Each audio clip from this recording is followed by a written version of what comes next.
Studio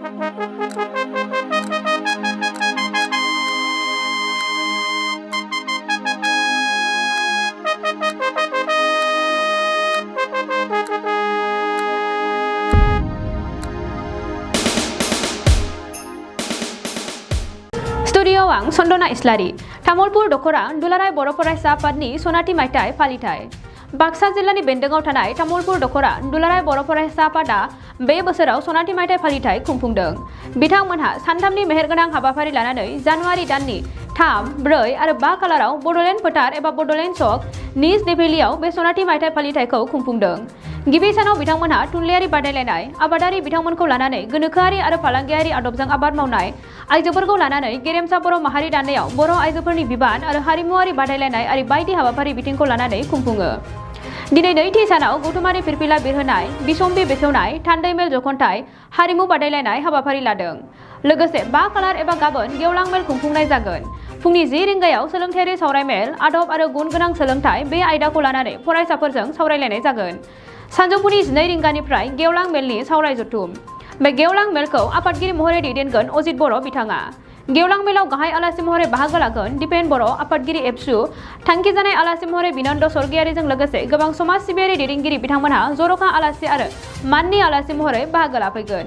Baksa मुसलपुरनिफ्राय दिबाजुराम गयारिनि खौरां।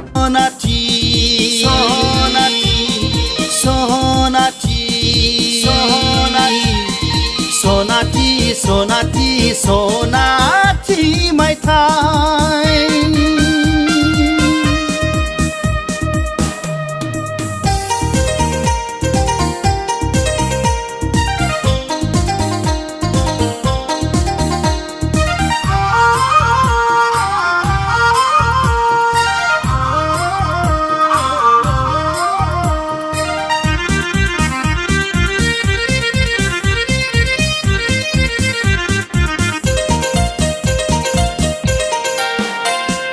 बारहुंखा सारन्थाइ खैदां खैफोद सौसियै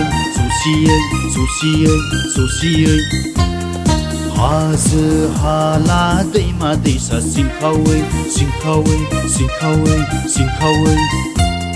गेरेमसा बर' हारि सोरजिनो नाजायै आगान होफैबाय नों दिनै 50 बोसोराव सनाथि मायथाइ। निज देभेलिनि बड'लेण्ड फोथाराव सानथामनि मेहेरगोनां हाबाफारि लानानै जानुवारि दाननि 3 खालार थामहिनबा मैयानिफ्राय जोङो दख'रा एबसुनि जे सनाथि मायथाइ बोसोर बेखौ जों फालिगासिनो दङ आरो बेजों लोगोसे तामुलपुर दख'रा दुलाराय बर' फरायसा आफादनि 34थि थान्दै जखनथाइ बेखौ जोङो जोबोद मोजाङै गाजा गोमजायै खुंगासिनो दङ। मैया जोङो गिबि सानाव जोंनि आबादारिफोरखौ लानानै रांखान्थि जौगानायनि बेलायाव जोङो मोनसे सावराय जथुम जोङो लानाय जाबाय आरो बे सावराय जथुमा गोबां आबादारिफ्रा बेवहाय बाहागो लाफैदों आरो बाहागो लाफैनानै बिथांमोना जोबोद गोजोननाय मोनलांदों। माखासे सुबुरुन बिथांमोना रांखान्थि जौगानायनि सायाव बिथांमोना मोनलांदों आरो बेजों लोगोसे बर' माहारिखौ बुहुमाव गेरेमसा माहारि दानायनि थांखिजों जोङो आइजोफोरनि जे बिहोमा बे बिहोमानि सायाव गुवारै सावरायनो थाखाय मोनसे सावरायमेल, आइजोफोरनि सावरायमेल बेखौ जोङो लानाय जादों। बेवहाय जोङो हांख्रायनाय जादोंमोन ट्राइफेडनि बारग' भाइस चेयारमेन प्रतिभा ब्रह्म बिथाङा जोंनि गेजेराव नुजाथिफैनानै आइजोफोरखौ गोबां सांग्रांथि खालामलांदों। बिथांमोना आइजोफ्रा जोबोद गोजोननाय मोन्दों।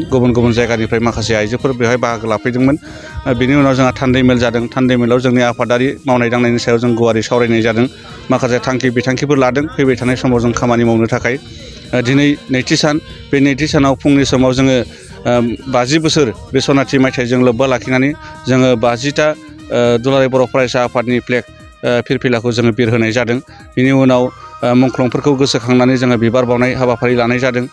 बिनि उनाव नैबे दा बावैसो जोङो तामुलपुर दख'रा दुलाराय बर' फरायसा आफादनि जे सनाथि मायथाइ बोसोर बेखौ जोङो फालिथायखौ जोङो मोजाङै फालिबाय आरो बे फालिनाय हाबाफारियाव जों आलासि महरै मोननो हादोंमोन जोंनि बिटिआरनि गाहाय मावफुं सोद्रोमा प्रमद बर' बिथाङा जोंनि गेजेराव बाहागो लाफैदोंमोन आरो तामुलपुर दख'रा दुलाराय बर' फरायसा आफादनि मोनसे समनि आफादगिरि सार सनेस्वर बसुमतारी बिथांमोना जोंनि गेजेराव नुजाथिफैदों जोबोद मोजाङै मोजां बे हाबाफारिखौ जोङो खुंफुंलांनो हाबाय आरो बेनि उननि हाबाफारि हिसाबै जोङो तामुलपुर दख'रा दुलाराय बर' फरायसा आफादा 1972 मायथाइयाव दाजादोंमोन आरो बे 1972 मायथाइयाव दाजेननाय समनिफ्राय गोबां दैदेनगिरिफ्रा सम लानानै सम गोबां दैदेनगिरिफ्रा माने गुबुन गुबुन बिबानाव थानानै खामानि मावलांबाय दा बिथांमोना बारग'लांबाय आरो बे बारग' बिबानगिरि बिथांमोनखौ जोङो दिनै हांख्रायदों बे सनाथि मायथाइ फोरबोजों जों बिथांमोनखौ सनमान होनानै बिथांमोनखौ मान होनो सानदों बरायनो सानदों दा बे हाबाफारिया दसे उनाव जागोन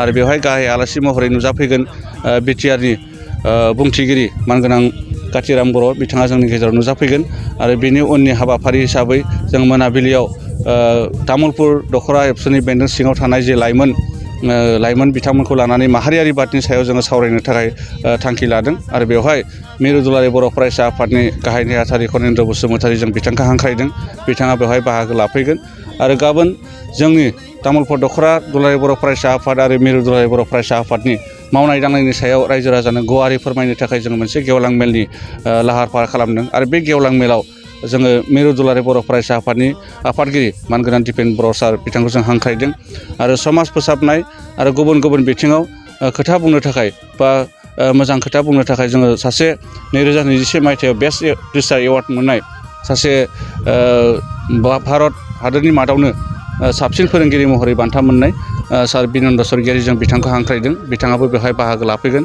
बर' थुनलाइ आफाद आरो गुबुन गुबुन धोरोमारि आफाद लोगोसे गुबुन गुबुन तामुलपुर दख'रानि बेन्दों सिङाव थानाय गुबुन गुबुन माहारियारि आफादनि दैदेनगिरि बिथांमोनखौ जों हांख्रायदों बिथांमोननि नुजाथिनायाव हयथ' गाबोन जि जानो गोनां जोंनि गेवलां मेल जोबोद मेहेर गोनाङै बेयो खुंफुंजागोन जों बेखौ मिजिंथिदों।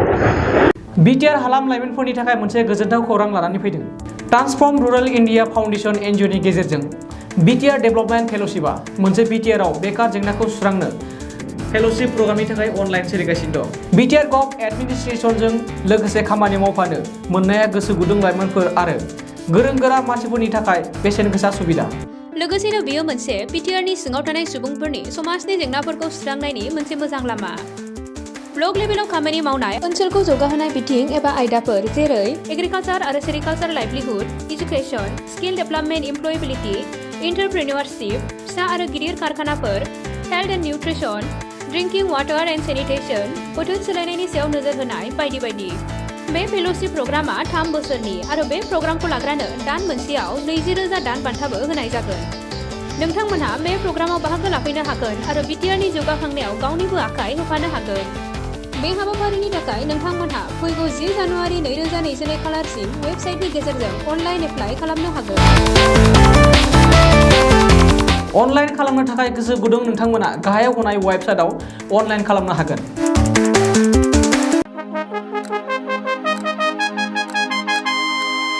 खुलुमबाय। नै सफैलायबाय दुलाराय बर' फरायसा आफादनि थान्दै जखनथाया। दुलाराय बर' फरायसा आफादा खुंगा 54थि थान्दै सावरायमेलखौ गोजोनै खुंफुंनो कार्बि आंलं जिल्लानि लांहिं नोगोरनि हाजोआरि गोजोन फोथाराव थि खालामबाय। गासैबो हारि हारिसाफोरनिसिम बानजाय आफादनिफ्राय मोनसे फोसावनाय जादों। कार्बि आंलं जिल्लानि लांहिं नोगोरनि हाजोआरि फोथाराव 2022 मायथाइनि 2, 3, 4 आरो 5 फेब्रुआरि खालाराव जानो गोनां दुलाराय बर' फरायसा आफादनि 54थि थान्दै जखनथाय लोगोसे 49थि कार्बि आंलं जिल्ला दुलाराय बर' फरायसा आफादनि बोसोरारि जथुम्मायाव जायफोर बर' फालांगिरिफोरजों लोगोसे आसामनि जायखिजाया हारिनि फालांगिरिफोर जेरै बुक स्टल्स, टि स्टल्स, बेन्डर्स, हाउकार्स बायदिफोरजों लोगोसे बर'नि गाननाय जोमनाय, दख'ना, गामसा, आर'नाइ, टेक्सटाइल्सनि बायदि रोखोमनि जि जोम दिन्थिनाय आरो फाननायनि थाखाय गिदिरथार मोनसे एग्जिबिसन लानाय जादों। बेखायनो जायखिजाया गोसो गुदुं फालांगियारि बिथांमोनखौ फैगौ जानुवारि दाननि 20 खालारनि सिगां गाहायाव होनाय 863891131789696890T जानबुं नङाव सिगांग्रो खौरां लाना गावनि मुं थंफोरखौ रेबथुमना लाहरखानायजों लोगोसे गोरोबथा खालामनो थाखाय खावलायहरनाय जाबाय। गोजोन्थों।